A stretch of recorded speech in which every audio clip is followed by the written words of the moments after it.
네, 한 주 동안 평안하셨습니까?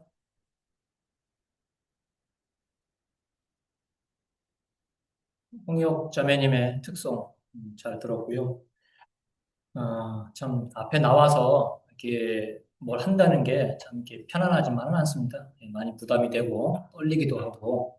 근데 이제 자매님이 또 이렇게 큰 용기를 내셔서 이렇게 주님을 찬양하기 위해서 나오셔서 이렇게 찬양을 해주셨는데 참 감사가 되고요. 잘 들었습니다. 뭐 잘 불러야만이 잘하는 게 아니잖아요. 우리가 뭐 자꾸 이렇게 잘 하려고 하는데 잘 하려고 하다 보면 또 실수가 많아집니다. 저도 그렇습니다. 예. 그 결혼식 때도 실수했잖아요. 가사를 까먹고 그냥 에, 연습할 때는 잘 됐는데 막상 실전에 약해요 지금. 예, 지난 시간에 로마서 9장을 함께 나눠봤습니다. 9장에서 10장, 11장 이 세 장은 이제 신학적으로 보게 되면은 이제 그 하나님의 그 이스라엘을 향한 그 하나님의 계획, 그 섭리가 좀 이렇게 기록이 되어 있는 것이죠. 그래서 9장에서는 이스라엘의 과거에 대해서 이제 이렇게 설명을 하고 있습니다. 그래서 잠깐 좀 정리해 보시면, 9장을 정리 좀 하게 되면은, 이제 사도 바울이 참 그 이스라엘에 대해서 같은 형제요, 또 민족이고, 동포, 혈육인 이와 같은 그 이스라엘을 생각하게 될 때, 참 마음 가운데 큰 고통이 있었고, 또 이렇게 고민이 있었던 것을 보게 됩니다. 그래서 그것은 곧 이스라엘이 이제 복음 안에서 구원을 받는 것이다라고 이와 같이 1절에서 고백을 하고 있고요. 참 자기가 사도 바울이 참 그렇게 간절히 원하는 것은 정말 사도 바울이 내가 그리스도에게서 저주를 받고 끊어진다 할지라도 정말 이스라엘이 내 민족이 정말 복음 안에서 그와 같이 구원을 받고 하면은 정말 그것을 사기는 족하다라고까지 이렇게 고백을 하는 것을 보게 될 때 이 바울이 얼마나 참 혈육들을 또 이스라엘을 또 이렇게 사랑하고 또 이렇게 그들의 구원에 열망하고 있는지를 좀 이렇게 알 수가 있죠. 그래서 이스라엘은 참 하나님께로부터 참 그 선택된 민족, 선민이죠. 그래서 많은 이와 같은 그 은총을 받았고 또 특권을 받았고 그런데도 불구하고 그렇다고 해서 그들이 그런 특권이나 은총을 받았다고 해서 그것으로 구원을 받거나 그것으로 그들이 이제 하나님께 이렇게 나아가서 의롭다고 함을 받을 수 있는 것은 아니죠. 그 구원의 조건이 될 수가 없다는 것이죠. 그거는 어디까지나 하나님께서 선택된 민족들에게 주신 이와 같은 그 은총과 그와 같은 그 특혜이지 그것으로 인해서 자기들이 자연적으로 자동적으로 하나님의 자녀가 되고 또 하나님 나라에 들어갈 수 있다는 것은 아니죠. 그러면서 오직 하나님의 자녀가 되고 씨가 될 수 있는 것은 이삭으로부터 하나님께서 약속하신 주신 그 같은 이삭으로부터 이렇게 씨가 이삭의 씨로부터 자손들이 이제 되어야만이 이제 하나님의 약속의 자녀가 될 수 있다. 그래서 아브라함이 자식이 없었을 때에 자기가 기르고 있던 그 엘리멜렉인가요? 종 있었죠? 그가 이제 자기 아브라함의 자식으로 이렇게 삼으려고 했었고, 그거 잘 되기를 바란다라고 이와 같이 하는 것을 보게 되고, 또 이제 하갈을 통해서 이제 그 낳은 이와 같은 그 이스마엘을 이제 이렇게 자녀 삼으려고 했는데, 하나님은 그들로 인한 어떤 자녀가 아니라 오직 약속의 자녀 이삭으로부터 난 자라야만이 하나님의 자녀다. 약속의 씨다. 그로 인해서 민족을 이루겠다고 말씀해 주신 것을 보게 됩니다. 그런 가운데에서 계속해서 이제 9장을 보게 되면 이제 그런 하나님의 그 섭리에 대해서 좀 이렇게 반문을 제시하는 이 같은 것들이 이제 두 가지 질문이 나오잖아요. 그런 것들에 대해서 그 하나님의 같은 섭리 어떻게 보면 부당하다, 부합리하다라고 이렇게 생각을 할 수 있겠지만은 토기장이가 자기 마음대로 이렇게 만드는 것에 대해서 그 만들어진 것이 그 토기장이에게 참 나를 왜 이렇게 만들었느냐라고 불만을 제시할 수가 없다고 하면서 그 같은 내용으로 이제 하나님의 그 절대적인 이 같은 그 섭리, 주권에 대해서 이제 이렇게 설명을 하고 있는 것을 보게 됩니다. 그러면서 이제 오늘 10장을 좀 함께 보게 될 텐데요. 오늘 10장에서는 이제 성경이 말하는 여하튼 그 보편적인 구원, 예, 그래서 구원에 이르는 길은 어떤 것인가? 그래서 모든 사람들에게 주어지는 여하튼 그 하나님의 여하튼 그 구원의 길은 무엇인가에 대해서 이제 설명을 하고 있는 것을 보게 되고, 이제 배경으로 보게 되면은 신학적 배경으로 보게 되면 이스라엘의 현재라고 볼 수가 있습니다. 9장에서는 과거, 오늘 10장에서는 이제 현재에 해당하는, 그래서 이스라엘뿐만이 아니라 온 세상 사람들, 지금 이 지구상에 살고 있는 모든 사람들이 그러한 하나님의 현재 속에서 살아가고 있는 것을 보게 되지요. 그래서 이 보편적인 구원, 하나님께서 인생들에게 말씀하시는 보편적인 구원이 무엇인가에 대해서 설명을 하고 있는 것을 참 보게 될 때, 오늘 이 10장에서는 참 우리가 알고 있는 이 같은 그 수많은 주옥 같은 복음들이 많이 기록되어 있는 것을 보게 됩니다. 또 이 10장에 있는 말씀을 통해서 또 이렇게 거듭난 이 같은 사람들도 많이 있고요. 그래서 그런 내용들을 좀 이렇게 함께 살펴보기로 하겠습니다. 그래서 10장 1절을 보시게 되겠는데요. 1절부터 4절까지 있는 내용을 함께 보겠습니다. 로마서 10장 1절 형제들아 내 마음이 원하는 바와 하나님께 구하는 바는 이스라엘을 위함이니 곧 그들로 구원을 받게 하려 함이라. 내가 증언하노니 그들이 하나님께 열심히 있으나 올바른 지식을 따른 것이 아니니라. 하나님의 의를 모르고 자기 의를 세우려고 힘써 하나님의 의에 복종하지 아니하였느니라. 그리스도는 모든 믿는 자에게 의를 이루기 위하여 율법의 마침이 되시니라. 4절까지 이렇게 읽어봤는데요. 1절에서 다시 한번 바울은 이제 참 그가 무엇을 열망하고 있는지, 무엇을 소망하고 있는지를 다시 한번 이렇게 말씀하고 있는 것을 보게 됩니다. 언급하고 있는 것을 보게 되는데요. 그것은 곧 9장에서 우리가 살펴봤듯이 이스라엘의 구원입니다. 계속해서 사도 바울은 지금 한 번으로 끝나는 것이 아니라 또다시 재차 10장에서도 이제 이스라엘이 구원받기를 원한다라는 것을 이제 이렇게 언급하고 있는 것을 보게 될 때, 참 이 사도 바울이 얼마나 그 민족들을, 자기 혈육들을, 또 그 어떤 형제들을 정말 사랑하고, 또 그들을 위하고 있는지를 볼 수가 있는 것이죠.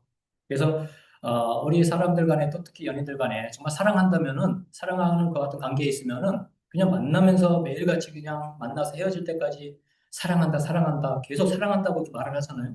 얼마나 좋으면은 사랑하고 또 이렇게 표현하고, 그런 것을 보게 될 때, 참 이 사도 바울이 참 어떻게 보면은 그 민족들로부터 형제들로부터 많은 위협을 받았잖아요.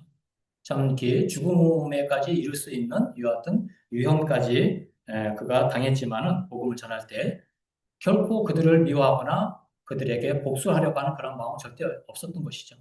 어떻게든 그들에게 복음을 전해서 참 이 복음을 통해서 그들이 이 참 그 무지 가운데서 벗어나서 참 참되신 주 예수 그리스도를 통해서 구원받기를 원하는 민족적인 구원, 또 개인적인 구원 모두가 포함이 되는데 그와 같이 이제 사도 바울이 정말 여기서는 이제 어떻게 보면 이제 민족적인 구원이라고 할 수가 있겠죠. 동포라고 이렇게 혈육들을 생각하게 될 때 모든 민족이 이스라엘 민족이 정말 그렇게 복음 안에서 구원받기를 열망하고 소망하고 있는 것을 이 일절을 통해서 다시 한번 이렇게 보게 됩니다. 그래서 그러한 바울의 참 이 형제의 또 공포애를 민족애를 좀 이렇게 살펴볼 수가 있고 2절을 좀 보시게 되면은 2절에서는 이제 그들이 어떠한 열심을 갖고 있었는지 내가 증언하노니 그들이 하나님께 열심히 있으나 올바른 지식을 따른 것이 아니니라. 참 어떻게 보면 이스라엘 민족이 참 열심히 대단했습니다. 열심히 정말 특심이었고 바울 역시 그랬죠. 열심히 특심이었다고 이렇게 그런 것을 보게 될 때 참 그들은 많은 열심히 특별한 열심이 있었습니다. 그런데 그 결과적으로 보게 되면 그 열심이 정말 하나님께서 인정하는 것 같은 열심이 아니라 하나님께서 인정하지 않는 그냥 자기들이 좋아서 하는 이와 같은 그 열심, 행위적인 그와 같은 열심이었던 것을 보게 되죠. 그래서 이 율법을 통해서 계속해서 하나님께 나아가려고 했던, 하나님께 의로웠다 함을 받으려고 했던 이와 같은 그 열심, 또 하나님께서 그 주신 율법의 그 의도도 모르고 그냥 그것을 가지고 행위적으로 같이 이렇게 완전하려고 했던 이와 같은 그들의 모습을 보게 됩니다. 그러니까 하나님의 방법이 아닌 사람의 방법, 자기의 방법을 가지고 그와 같이 나아가려고 했던 것을 볼 수가 있는 것이죠. 그래서 순종이 아닌 또 복종이 아닌 불순종, 불복종이 되는 것이죠. 하나님께서 원하시는 대로 순종하는 것이 아니라 하나님은 이렇게 원하고 있는데 그걸 벗어나서 역행하는 이와 같은 그들의 열심이 있었던 것을 보게 됩니다. 우리가 이렇게 운전을 하게 될 때도 보게 되면은 참 그 많은 사고가 있지만은 특별히 참 그 역주행 사고라는 게 많이 나오잖아요. 자기는 운전하는 사람은 그 역주행을 몰라요. 자기가 옳은 길을 가고 있다고 생각을 합니다. 그러니까 다른 사람들 차들은 다 그냥 반대편으로 가는데 그 같은 차선에서 자기는 그 역주행을 하는 거예요. 결과적으로 어떻게 됩니까? 결국에는 큰 사고가 이어지잖아요. 자기뿐만이 아니라 다른 사람까지 피해를 주는 이와 같은 그 결과가 나오는 것을 보게 될 때, 참 이와 같은 그 이스라엘의 열심은 자기뿐만이 아니라 이스라엘 민족 전체에게 해를 주는 이와 같은 그 열심이 되었던 것을 볼 수가 있습니다. 참 이러한 열심을 참 생각하게 될 때, 참 우리는 어떠한 가운데 있는가 지금 그러한 것들을 좀 생각해 보게 됩니다. 참 많은 열심이 있죠. 우리가 많은 열심을 가지고 살아갑니다. 열심히 공부해야 되고, 또 열심히 운동해야 되고, 또 열심히 사랑해야 되고, 이와 같이 모든 삶에 있어서 우리가 열심을 이렇게 강조하게 되고, 열심히 살아가는 것을 보게 됩니다. 많은 사람들이 한 열심 가운데에서 또 열심히 직장 생활을 하고, 이러한 것들을 생각하고 있을 때 각자에게 다 열심이 있는데, 과연 그 열심이 나를 위한 것인가, 누구를 위한 것인가 생각을 해보게 될 때, 우리는 나를 위한 것이잖아요. 그 열심이 결국에는 우리 가족을 위한 것이고, 우리가 참 주님을 섬기고 살아가는 이 같은 그 교회 공동체로서 함께하는 데 있어서 참 하나님께서 원하시는 이 같은 그 열심이 무엇인가를 좀 다시 한번 생각을 해보게 됩니다. 저는 여기서 많은 열심이 있겠지만 특별히 우리가 지금 이 시대에 정말 우리가 열심을 내야 될 것이 무엇인가 좀 생각을 해보게 됐는데 세 가지로 좀 이렇게 좀 정리를 좀 해보게 되었습니다. 첫째로는 우리가 모이기를 열심히 해야 된다라는 것입니다.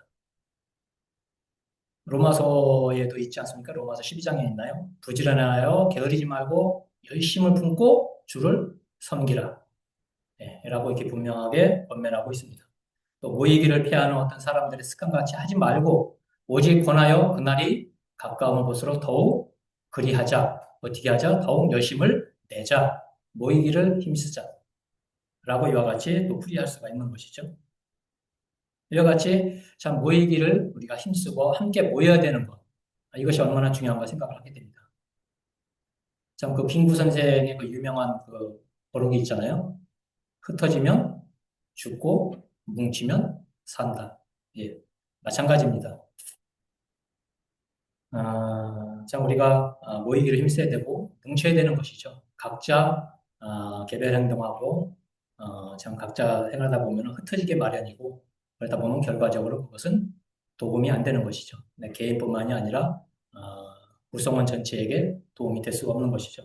우리 교회는 그와 같이 나뿐만이 아니라 우리 구성원 모두에게 공동체 모두에게 유익이 될 수 있는 덕이 될 수 있는 여하튼 쪽으로 생각을 해야 되고 그렇게 우리가 생활을 해야 되는데 그것이 곧 이제 모두가 함께하는 모이기를 힘써서 같이 모여서 우리가 함께하는 이와 같은 생활이 정말 우리가 열심을 내야 될 이와 같은 그 덕목이 아닌가 생각을 하게 되고요.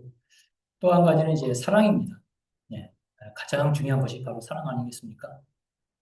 참 사랑이 결핍이 되게 되면 모든 사회에서도 그렇고 조직에서도 그렇고 그것은 참 삭막하게 되잖아요.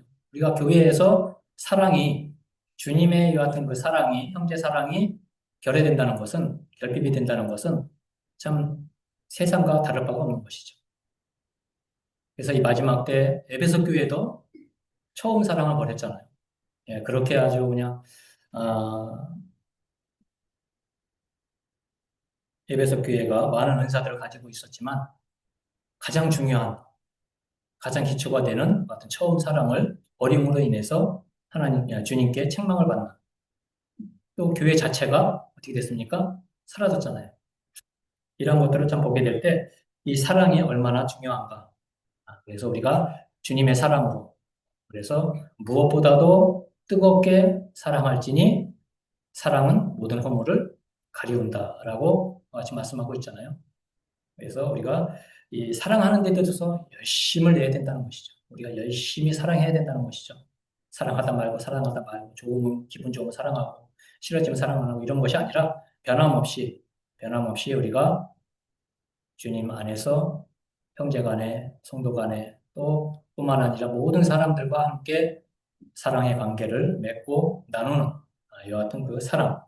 그래서 주님께서 이 땅에 오셔서 그 사랑으로 보여주셨던 것처럼 그 우리가 이제 그 사랑을 본받고 그 사랑을 이제 우리가 실천하는 이와 같은 또 과제가 우리에게 남아있는 것을 보게 될 때 참 열심히 사랑하는 것이 우리에게 필요하다는 것을 보게 되고 또 한 가지는 이제 우리가 주님을 아는 것입니다.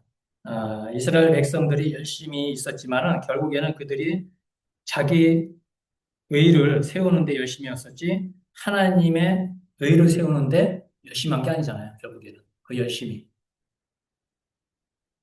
그래서 하나님의 의에 열심히 복종하지 않았던 것.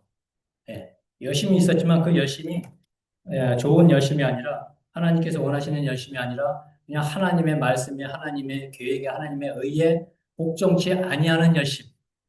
이것은 열심이라고 할 수가 없는 것이죠. 필요치 않은 열심이잖아요. 우리가 그러한 하나님의 의에 복종하기 위해서는 순종하기 위해서는 우리가 그 하나님의 뜻을 하나님의 계획을 우리가 알아야 되잖아요.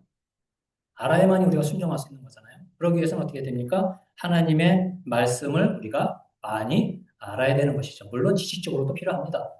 지식적으로 우리가 많이 안다고 하는 거, 이거 나쁜 게 아니에요. 우리가 지식적으로 많이 알아야만이 우리가 가르칠 수도 있는 것이고, 전할 수도 있는 것이지, 많이 안다고 해서 그것이 꼭 나쁜 것만은 아닙니다. 물론, 많이 안다고 해서 사람들이 교만해지는 것은 있죠. 하지만 그 교만이 주님 안에서 겸손으로 바뀌어서 참 겸손한 가운데서 많이 알고 그것을 함께 내가 독차지하는 것이 아니라 그것을 함께 나누는 것이죠. 교회는 나누는 것입니다. 내가 많이 안다고 해서 그것을 가지고 자랑하고 나를 그냥 세우려고 하는 것이 아니라 으뜸이 되고자 하는 것이 아니라 그건 주님의 사랑이 아니잖아요. 주님의 방법이 아니잖아요.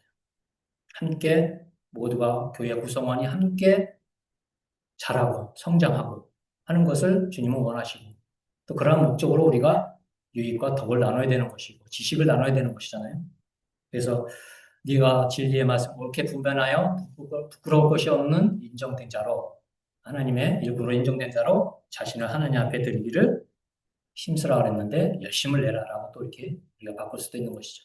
그래서 열심히 우리가 진리의 말씀을 분별할 줄 아는 이와 같은 단계에 이르도록 열심히 우리가 공부하는 이와 같은 자세가 필요하죠. 그래서 참 저도 돌아보면은 참 살아오면서 저희 학창 시절을 좀 돌아보면 참 열심히 학교를 다녔습니다. 열심히 다녔어요. 예. 열심히 다녔는데 열심히 공부는 안 했어요. 그래서 성적이 우수하지는 못했다. 그래서 우수상을 타는 일이 전혀 초등학교, 중학교, 고등학교 우수상 탄 일이 한 번도 없습니다. 그런데 자랑할 만한 것은 제가 성실하게 학교를 다녔기 때문에 6년 개근상을 탔습니다. 예. 어떻게 보면은 참 이 6년 개근상 탄다는 게 더 어렵지 않을까요? 정말 한 번도 안 빠지고 6년 동안 개근한다는 거, 학교 다닌다는 거, 이거 쉬운 일 아니잖아요. 6년 개근상 탔습니다. 중학교 때도 별로 뭐 빠진 기억이 없어요. 고등학교까지도 그랬고. 이사를 제가 많이 다녔는데, 이사를 다니면서도 학교 빠지고 뭐 그런 적은 없습니다. 6년 개근했다는 거. 그래서 제가 얼마나 학교 생활에 열심히 했나. 그런데 결과적으로 공부는 잘하지 못했다는 거, 우수하지 못했다는 거, 그렇지만은 학교 생활에는 성실하게 이렇게 임했다는 거. 그러면서 그것이 어떻게 보면 제 몸에 좀 뱄는지 직장 생활을 하면서도 참 직장에서 어떠한 이유로 인해서 일부러 직장을 안 간다든가 뭐 일탈을 했다든가 뭐 전혀 그런 일은 전혀 없어요. 예. 제 자신이 정말 성실하게 책임감을 갖고 이렇게 직장 생활도 해오고 있고 지금도 직장 생활 하면서도 저는 정말 성실하게 참 이렇게 자신 있게 말씀드릴 수 있는 것은 참 성실과 근면하고 책임감을 갖고 한다는 것. 이것이 저에게 있어서 또 큰 자부심을 갖고 있다고 이렇게 말씀을 드릴 수가 있습니다. 그래서 이와 같은 열심이 있었고 또 자매하고 이제 이렇게 교제하고 하면서 한 1년여간 이렇게 교제를 했는데 참 열심히 쫓아다녔습니다. 열심히 만나러 갔고요. 제가 평택에 살고 있었고 자매가 이제 수원에서 이렇게 살고 있었는데 그냥 저는 직장 생활 하면서 빨리 직장 생활, 퇴근하면서 퇴근하기만을 기다리는 거예요. 직장에 가서도 퇴근하면서 이제 수원에 이제 올라가는 게 이제 그게 일입니다. 뭐 거의 뭐 빠지지 않고 올라갔던 것 같아요. 그때 차가 없어가지고 그때만 해도 운전을 못해 차가 없었던 것 같고 버스 대중교통을 이용해서 이렇게 다녔던 것 같은데 열심히 쫓아다녔습니다. 열심히 따라다녔고요. 참 그때를 참 돌아보게 되면은 참 아, 많이 기분이 좋았고, 참 기뻤고, 이렇게 자매하고 이렇게 데이트한다는 게 저에게 있어서 큰 힘이 됐고, 이렇게 직장에서의 그 스트레스, 어려움을 다 받지만은 자매를 만나서 같이 대화하고 교제하고 그러면서 그런 것들을 이렇게 풀고 하면서 참 많이 좋았고요. 그래서 열심히 이렇게 수원으로 올라갔습니다. 이러한 열심이 저에게 있었고, 그로 인해서 주님이 또 이렇게 결혼도 허락하셨고, 참 많은 그 과정, 자매와의 과정, 만나는 것 같은 과정 속에서 많은 어려움이 있었어요, 솔직히. 많은 어려움이 있었고, 저희 또 가정 환경도 이렇게 불우했었고, 그래서 참 제 개인적으로 또 생각하게 되면 괜히 또, 자매 데리고 와서 고생시키는 거 아닌가, 이런저런 생각을 할 때도 또 고민이 되고, 결혼을 해야 되냐 말아야 되나, 이런 고민도 했었고, 참 그런 것들이 있었는데, 결국에는 주님이 예, 결혼을 하게 하셨고, 가정을 이루어서 두 딸을 이렇게 주셨고, 지금은 모두 또 이제 이렇게 출가를 해서 또 가정을 이렇게 이루고 있는 것을 좀 보게 될 때, 참 이러한 열심이 저에게도 있었다는 것을 참 보게 됩니다. 그래서 참 이스라엘이 열심히 있었지만 그것은 자기를 세우기 위한, 자기를 자랑하기 위한 어떤 열심, 하나님의 방법이 아니고 하나님의 의를 세우기 위한 같은 열심이 아니었다는 것을 좀 이렇게 보게 됩니다. 마태복음, 누가복음 18장인가요? 거기 보기에 두 사람이 나오잖아요. 바리새인하고 세리 이두 사람이 이제 성전에 올라가서 기도하러 이제 성전에 올라가는데 이 바리새인은 그 서서 하나님 앞에 기도할 때에 일단 자기 자신을 자랑하잖아요. 자기가 어떻게 하고 도덕적으로 아주 완벽하다는 것을 자랑합니다. 그러면서 이제 자기는 이제 소득의 12조를 내고 일주일에 두 번 금식하고 그냥 이것도 자기 자랑이에요. 그러니까 율법적으로 완전하다라는 것을 하나님 앞에 이제 자랑을 합니다. 그런데 그 옆에 있던 세리는 땅에 엎드려가지고 고개를 푹 숙이고 하는 말이 주여, 제가 죄인입니다. 저를 용서하여 주세요. 세리는 이와 같이 고백을 했습니다. 결국에는 주님께서 누구로 의롭다고 하셨나요? 세리로 의롭다고 하셨잖아요. 높아지고자 하는 자는 낮아지고자 하는 자는 높아진다라는 이와 같은 제자의 원리를 말씀하고 있는 것을 보게 됩니다. 또 한 가지 이제 그 옆에 보게 되면은 18장에도 또 이제 부자 관원에 대해서도 나오잖아요. 돈 많은 이 부자 청년인데 아주 돈이 많고 재물도 많습니다. 그도 율법적으로 도덕적으로 아주 완벽한 사람이었어요. 그래서 그에게 있어서 참그 고민이 되는 것은 내가 어떻게 하면 영생을 얻을 수 있을까? 이것이 고민이었어요. 그래서 이제 그것을 이제 물어보기 위해서 주님에게 가서 이렇게 물을 때에 주님께서 하시는 말씀이 물론 네가 그렇게 다 율법적으로 도덕적으로 완벽한데 딱 한 가지 부족한 게 있다. 그것은 너의 재산을 다 팔아서 그것을 가난한 사람들에게 나눠주고 그리고 와서 나를 따르라 라고 말씀하십니다. 이 말을 들은 부자 청년이 거기에서 이제 고민이 되는 것이죠. 이 영생을 얻는 게 이렇게 어려운가? 고민을 하게 됩니다. 결국에는 고민하다가 주님을 떠나가잖아요. 주님께서 낙타가 바늘귀에 들어가는 것이 더 쉽고 부자가 하늘나라에 들어가는 것이 어렵다. 라고 이렇게 분명히 말씀하시잖아요. 제자들이 물어보니다. 그러면 주님 누가 천국에 갈 수 있겠습니까? 사람이 할 수 없지만 하나님은 하실 수 있다. 그런 것들이 이제 하나님에 의해서 된다는 것을 이렇게 말씀하실 때 우리는 성경에서도 권면하고 있잖아요. 자랑을 하되 주 안에서 자랑하라. 많은 사람들이 자랑을 하고 자기 자신을 내세우고 높아지려고 하고 뜸되려고 하지만은 결국에는 그런 것들이 주님 안에서 행해지지 않으면 그것은 아무런 소용이 없는 것이죠. 우리 그리스도인들 믿는 사람들 특히 모든 것을 하되 주님 안에서 겸손함으로 주님을 자랑하는 주님의 이름으로 자랑하는 것이 우리에게 필요합니다. 마태복음 6장에 이제 보게 되면은 이제 그 산상수훈에 대해서 이제 5장부터 말씀하시잖아요. 그럴 때 이제 마태복음 6장에 보게 되면은 이제 외식에 대해서 말씀하십니다. 사람들에게 보이려고 하는 그 자기 의에 대해서 이렇게 권면하실 때 제자들에게 그것은 이제 세 가지를 말씀하십니다. 첫째는 구제, 그리고 기도에 대해서, 그리고 금식에 대해서 말씀을 하시죠. 그래서 구제를 하게 될 때에 오른손이 하는 것을 왼손이 모르게 하라. 라고 말씀을 하시고 우리가 잘 알고 있는 말씀이죠. 그리고 사람들 앞에서 나팔을 불지 말라고 합니다. 나팔. 내가 하는 것을 다른 사람들한테 자랑하지 말라는 거예요. 예. 오직 그것을 보시는 하나님께서 보고 계시니까 그것을 자랑하지 말라. 자랑하는 사람도 이미 자기 상을 받은 것이다. 라고 말씀을 하십니다. 또 기도할 때도 그 당시에 많은 종교 지도자들은 회당에서 큰 거리에서 많은 사람들이 있는 곳에서 기도하기를 좋아했어요. 그것은 곧 사람들에게 보이기 위한 행동이잖아요. 예, 나는 이만큼 거룩하다. 라는 것을 보이는 것이잖아요. 근데 주님께서는 골방에 들어가서 기도하라고 말씀하시잖아요. 골방에 들어가서. 그리고 기도하는 방법에 대해서 알려주시잖아요. 기도의 내용이 쭉 나오잖아요. 요즘 일반 저기 기독교인들은 그것을 외우고 다니잖아요. 주기도문을. 외우라고 주신 게 아니잖아요. 우리가 물론 외우는 거 좋지만은 외우라고 주신 게 아니고 이렇게 기도하라라고 주님께서 이렇게 말씀해 주신 것이지 그것을 외우라고 이렇게 주신 것은 아니잖아요. 그래서 회당과 큰 거리에서 보이기 위한 사람들에게 보이기 위한 이와 같은 그 행위들 이러한 기도 이것은 하지 말고 오직 골방에 들어가서 그 기도를 들어주시고 하시는 여하튼 주님께만 조용히 아뢰라는 것이잖아요. 금식에 대해서 또 이렇게 말씀하고 있잖아요. 금식을 하면서도 이 사람들은 그 금식하는 것을 사람들한테 나타내 보이는 걸 좋아했어요.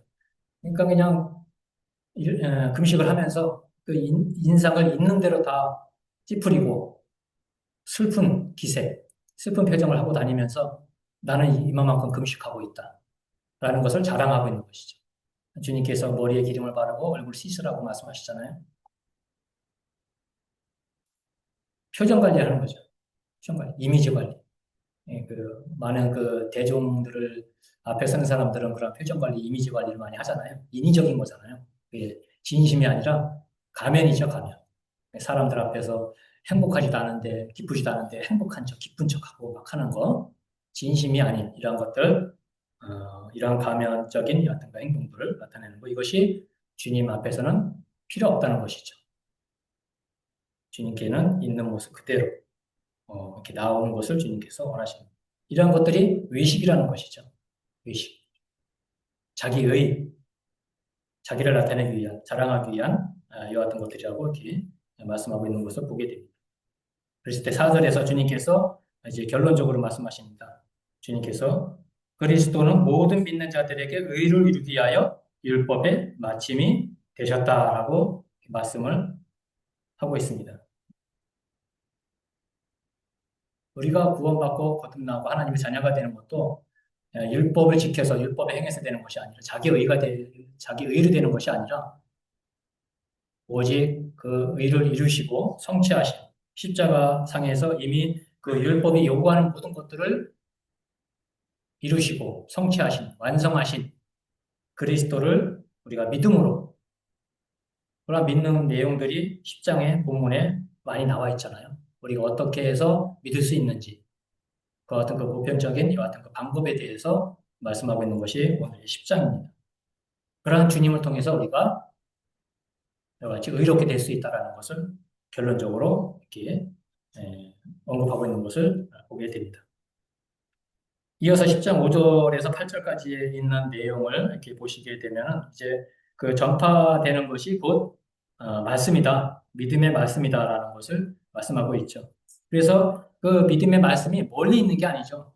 그래서 믿는 사람들은 이제 그것을 믿기 위해서 그 말씀을 믿기 위해서 이미 이 땅에 오셔서 성육신하시고 오셔서 죽으시고 부활하시고 승천하여 하늘로 올라가신 주님을 올라가서 끌어내리는 것이 아니고 또 죽으시고 부활하신 주님을 저 음부에서 끌어올리기 위해서 음부로 내려가는 그와 같은 믿음이 아니라는 것이죠. 내 입에 있고 내 마음에 있다는 것이죠. 내가 듣는 복음, 이 복음을 통해서 우리가 그렇게 알 수 있다는 것이죠. 멀리 있는 게 아니죠. 그런 것을 이제 설명하고 있는 것이 5절에서 8절까지 있는 내용을 볼 수가 있습니다. 여기 대한 말씀이 이제 그 구약의 신명기 30장 11절에서 14절에 있는 말씀인데요. 한번 찾아서 읽어볼까요? 물론 본문에도 같은 말씀이지만 더 자세하게 기록되어 있는 말씀은 신명기 30장 11절에서 14절에 있습니다.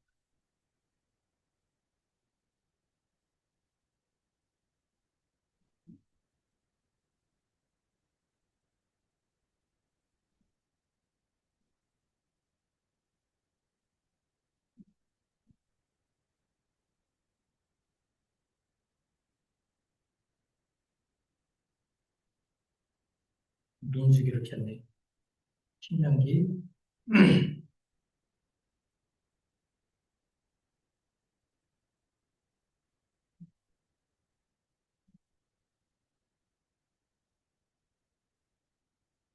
30장, 신명기 30장 11절에 보시게 되면 내가 오늘 내게 명령한 이 명령은 내게 어려운 것도 아니요 먼 것도 아니라 하늘에 있는 것이 아니니 네가 이르기를 누가 우리를 위하여 하늘에 올라가 그의 명령을 우리에게로 가지고 와서 우리에게 들려 행하게 하라 할 것이 아니요 이것이 바다 밖에 있는 것이 아니니 네가 이르기를 누가 우리를 위하여 바다를 건너가서 그의 명령을 우리에게로 가지고 와서 우리에게 들려 행하게 하라 할 것도 아니니라. 오직 그 말씀이 네게 매우 가까워서 내 입에 있으며 네 마음에 있은즉 네가 이를 행할 수 있느니라. 이렇게 신명기에서 말씀하고 있잖아요. 말씀이 하나님의 말씀이 이미 우리에게 주어졌잖아요. 이 성경을 통해서 완전하게 이제 된 여하튼 그 성경을 통해서 우리에게 말씀해 주시고 있잖아요. 또 전도자들에 의해서 그 말씀이 우리에게 들려지고 있잖아요. 멀리 있는 게 아니죠. 어디 멀리 가서 그 말씀을 찾아오고 뭐 하는 게 아니잖아요. 요즘 이제 우리 모임에서도 이제 많은 이렇게 선교사들이 이제 많은 나라에게 전파 이렇게 돼서 이제 나가서 이제 복음을 전하고 파송돼서 이렇게 전하고 하는 것을 보게 되는데요. 그들이 그런 선교사들을 통해서 또 이게 복음을 또 듣고 구원받고 하나님의 자녀가 되는 이와 같은 일들이 많이 있잖아요. 이 선교사들을 통해서 이렇게 복음을 듣기 우리나라도 이제 이렇게 크리스찬 브레드린 이와 같은 이 정체성을 우리가 생각을 해보게 될 때 이 복음이 참 들어오게 된 것도 영국의 선교사들을 통해서 우리가 이렇게 그 복음이 들어오게 되고 오늘날 이와 같이 크리스찬 브레드린이 이제 우리가 로서 이렇게 주님을 섬기고 있는 이와 같은 그 가운데 있는 것을 보게 됩니다. 그래서 내 입에 있고 내 마음에 있다. 우리 가까이에 있다. 주님은 멀리 계시지 않잖아요. 항상 우리와 함께 있는데 단지 우리가 그것을 알지 못할 뿐입니다. 믿지 않기 때문이죠. 9절에서 10절 다시 본문을 돌아가서 9절에서 10절을 좀 보시게 되면은요. 여기서 이제 우리가 잘 알고 있는 여하튼 그 말씀이 나오는 것을 볼 수가 있습니다. 10장 10절 네가 만일 내 입으로 예수를 주로 시인하며 또 하나님께서 그를 죽은 자 가운데서 살리신 것을 내 마음에 믿으면 구원을 받으리라. 사람이 마음으로 믿어 의에 이르고 입으로 시인하여 구원에 이른다라고 여러 가지 9절과 10절에서 말씀하고 있습니다. 이 말씀으로 구원을 고백한, 구원을 시인한 사람들이 많이 있잖아요. 예, 저도 개인적으로 이 말씀을 좋아합니다. 어떻게 해서 우리가 주님을 구주로 영접할 수 있는지에 대해서 방법을 여기서 이렇게 제시하고 있잖아요. 입으로 예수를 주라 시인하고 또 마음으로 믿어서 구원을 받는다. 사람이 마음으로 믿어서 의에 이르고 입으로 시인하여 구원에 이른다. 전인격적인 그와 같은 그 믿음을 이제 말씀하고 있습니다. 우리는 인격적인 존재잖아요. 하나님께서 우리를 지으실 때 인격적인 존재로 만드셨잖아요. 하나님과 같은 형상으로 이와 같이 만들었을 때 그 형상이라는 것은 하나님이 가지고 있는 그 인격, 속성, 성품을 우리도 가지고 있다는 것이죠. 그래서 우리는 지성과 감정과 의지, 이러한 것들을 우리는 가지고 있잖아요. 마음이라는 게 있고. 그래서 이러한 방법을 가지고 우리가 인격적으로 주님을 알 수 있는 것이고 주님을 주로 영접할 수 있는 것, 주님으로, 나의 주님으로 이제. 지금까지는 주님을 알기 전까지는 내가 주인 되어 살아왔고 내가 주인이었다는 것으로 우리가 살아왔지만 이제는 주님을 나의 삶의 주인으로 그분의 이와 같은 통치와 지배를 받는 이와 같은 것을 이제 우리가 믿음을 통해서 알게 되고 이제 내가 주님을 나의 주인으로 삶의 주인으로 모시며 살겠습니다라고 공개적으로 공적으로 고백하는 것이 그것이 간증이잖아요. 많은 사람들 앞에서 그와 같이 간증을 통해서 이제 교회의 공동체의 구성원으로 일원으로 더해져서 함께 주님을 섬기기 위해서 이제 많은 사람들에게 공표하는 것이 보이는 것이 침례잖아요. 그래서 침례를 통해서 우리가 이제 나는 죽었고 이제 나는 이제 다시 새로이 태어나서 이제 오직 주님만을 위해서 교회를 위해서 주님께서 명령하신 것에 순종하며 살겠습니다. 라는 것을 표현하는 것이 이제 침례잖아요. 더 이상 내가 살아서는 안 돼요. 왜? 나는 이제 물속에 잠겼기 때문에. 다시 태어났기 때문에 나라는 존재는 이제 없습니다. 이제 주님께서 원하시는, 바라시는 이와 같은 사람으로 다시 태어났기 때문에, 거듭났기 때문에 이제 주님을 배우며 닮으며 말씀에 순종하며 그렇게 살아가는 것이 이와 같은 고백이 바로 침례잖아요.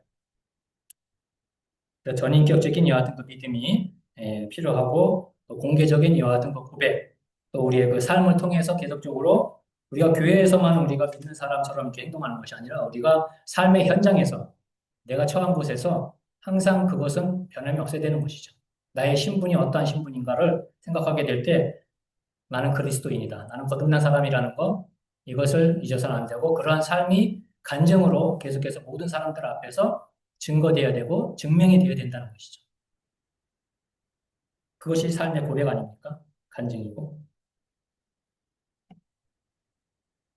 11절에서 13절에 있는 말씀을 다시 또 이렇게 보겠습니다. 자, 11절에서 13절을 보시게 되면은 자, 여기서도 이제 성경에 이르러 누구든지 그를 믿는 자는 부끄러움을 당하지 아니하리니 하고 유대인이나 헬라인이나 차별이 없습니다. 한 분이신 주께서 모든 사람의 주가 되사 그를 부르는 모든 사람에게 부여하시도다. 누구든지 주의 이름을 부르는 자는 구원을 받으리라. 참 얼마나 그 주옥 같은 말씀입니까? 이 말씀들이. 그, 누구든지 주의 이름을 부르는 자는 구원을 받으리라는 이 같은 그 말씀은 이제 그 옆에도 있죠. 요엘서 2장 32절에 구약 성경 요엘 선지자에 의해서 벌써 이 말씀이 이렇게 공개가 됐다는 것이 선포가 됐다는 것이죠.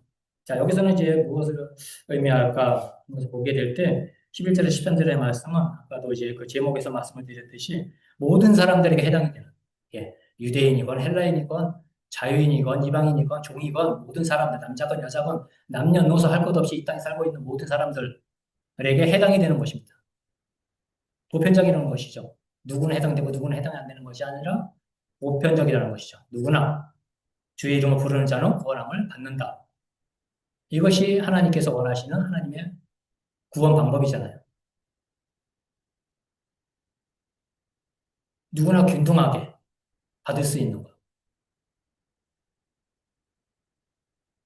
1945년 8월 6일 오전 8시 15분에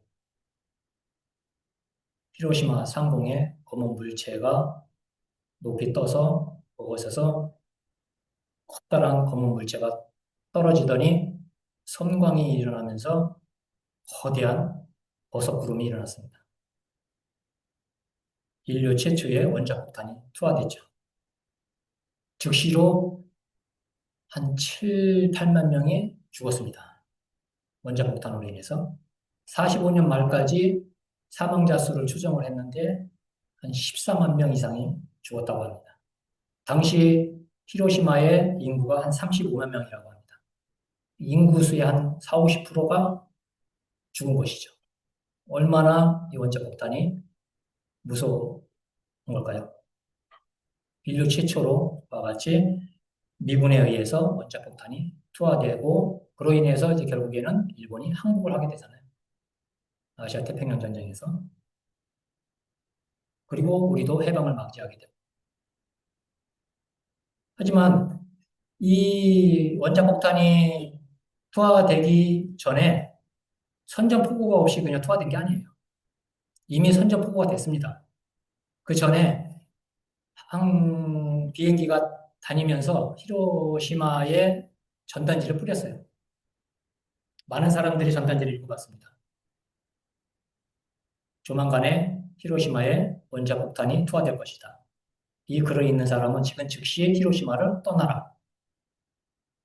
경고의 메시지였습니다. 그런데 그것을 읽고 정말 피난 간 사람들도 있어요. 떠난 사람들도 있어요. 하지만 에이 거짓말일 거야. 무슨 뭐좀 원자폭탄이 떨어져 그 원자폭탄 뭐 떨어져 봐야 뭐 무슨 피해가 있겠어. 설마 하다가 죽은 사람들이 10만 명 이상입니다.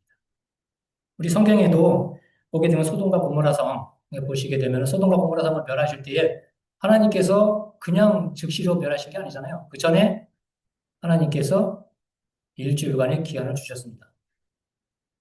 그리고 아브라함이 계속해서 50명으로부터 시작해가지고 10명 의인이 있으면은 소돔과 고모라성을 멸하시겠느냐 재차 물어봤잖아요. 근데 결국에는 10명이 없어서 또 너무나 악하기 때문에 소돔과 고모라성이 하나님께서 불과 이왕으로 소돔과 고모라성을 멸하셨는데 그 롯의 딸들의 그 사위들이죠. 예. 사위들이 어떻게 했습니까? 그 말을 농담으로 여겼다 그러잖아요. 예. 그 경고의 메시지를 농담으로 여기고 결국에는 그 사위들도 죽었고. 예. 그러니까는 보편적인 거예요. 예. 그 경고 메시지를 듣고 정말 그대로 한 사람은 살았고 그거를 무시한 사람들은 죽었고 믿는 것이 보편적인 겁니다. 믿어도 되고 안 믿어도 되고 물론 예. 자기 의지예요. 그게 하나님께서 그렇게 자기 의지를 주셨어요. 자유 의지를 주셨기 때문에. 믿을 수도 있고 안 믿을 수도 있고 그게 인격적인 거잖아요. 로봇이라면 무조건 그냥 해야 되잖아요. 네, 기계이기 때문에. 근데 그 책임은 본인에게 있다는 거.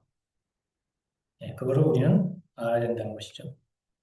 피하지 않은 사람들 다 죽었잖아요.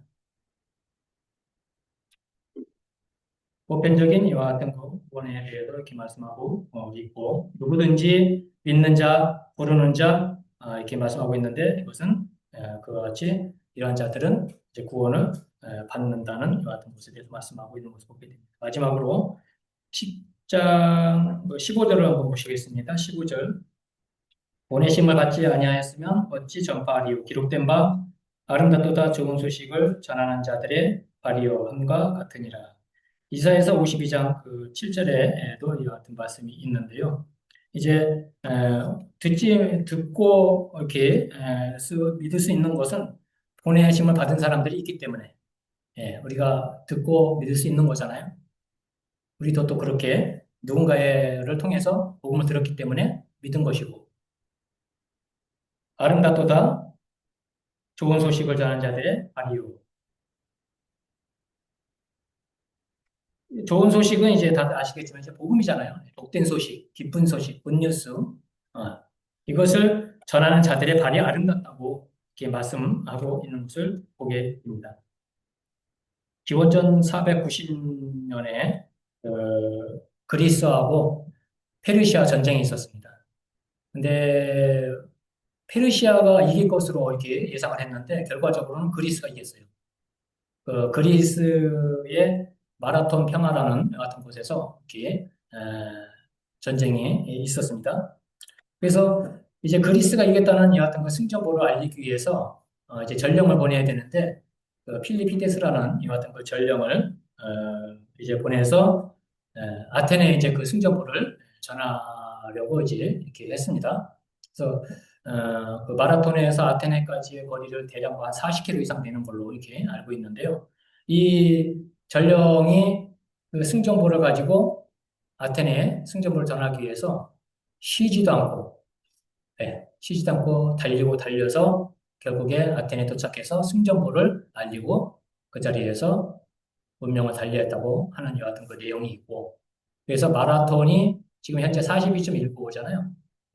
그것이 이제 그렇게 해서 이제 거리가 이렇게 됐다는 것도 있고, 제1회 런던 올림픽에서부터 이제 그 마라톤이 공식적으로 이렇게 채택이 됐다고 하는 것을 보게 될 때, 이 필리피데스 이 전령이 정말 그 기쁜 소식을 가지고 그 승정보를 가지고 정말 달려갈 때에 물론 육체적으로 많이 힘들죠. 우리가 42.19 안 뛰어보셨죠? 저 10km 뛰어봤는데요. 힘듭니다. 10km도. 네. 그 평택항 마라톤 대회라고 한번 뛰어봤는데 어떤 걸로 그냥 뛰었어요. 처음에는 얼마나 힘든지 그냥 포기하고 싶더라고요. 근데 그걸 지나니까 이제 이게 뭐랄까요, 좀 편안해지면서 계속 그 스피드를 유지하게 되더라고요.